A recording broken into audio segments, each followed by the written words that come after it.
Hi friends, hello everyone, welcome to my channel. నేను మీ ఉషా. ఈరోజు నేను ఒక చిన్న టిప్ని అయితే చెప్పబోతున్నానండి.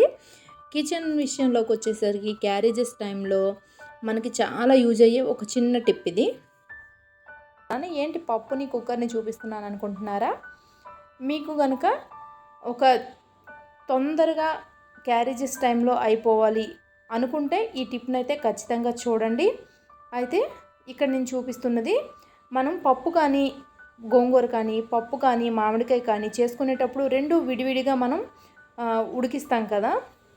దానివల్ల మనకి టైం వేస్ట్ అవుతుంది, అలాగే గ్యాస్ కూడా వేస్ట్ అవుతుంది. ఇలా కనుక మీరు ఉడికించుకున్నట్టయితే రెండు ఒకే టైంలో అయిపోతాయి, అలాగే మనకి టైం కూడా సేవ్ అవుతుంది. క్యారేజెస్ టైంలో మెయిన్గా టైం సేవ్ అవుతుందండి. ఇలా పప్పుని మనం కుక్కర్లో వేసుకొని ఒక గిన్నెలో లేకపోతే ఇలా నేను తీసుకున్నట్టుగా ఒక జగ్గులో కానీ తీసుకొని ముక్కల్ని ఇలా పెట్టుకున్నా పర్వాలేదు. లేదంటే పప్పు తక్కువగా ఉండి గోంగూర కనుక వేసుకున్నారంటే ఎక్కువగా ఉంటే కుక్కర్లో గోంగూరని పప్పుని గుల్లిలో వేసుకొని ఈ విధంగా మూత పెట్టుకొని చక్కగా రెండు ఒకేసారి ఉడికించుకోవచ్చు.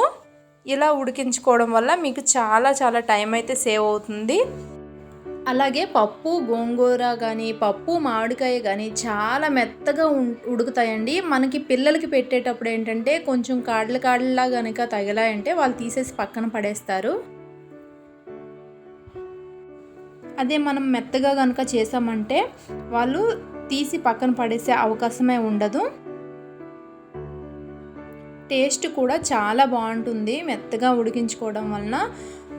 క్యారేజెస్ టైంలో అయితే మెయిన్గా చాలా యూస్ఫుల్ అవుతుంది. నేనైతే డైలీ ఈ టిప్ని అయితే యూజ్ చేస్తాను. నేను ఆకుకూర పప్పుల్ని ఎక్కువగా వండుతాను కాబట్టి నాకైతే ఈ టిప్ బాగా ఉపయోగపడుతుందండి. మీకు కూడా ఈ టిప్ ఉపయోగపడినట్టయితే మా ఛానల్ని సబ్స్క్రైబ్ చేసుకోండి. అలాగే ఈ వీడియోకి ఒక్క లైక్ అనేది ఇవ్వండి.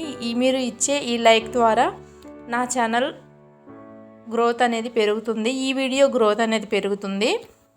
Thank you for watching friends.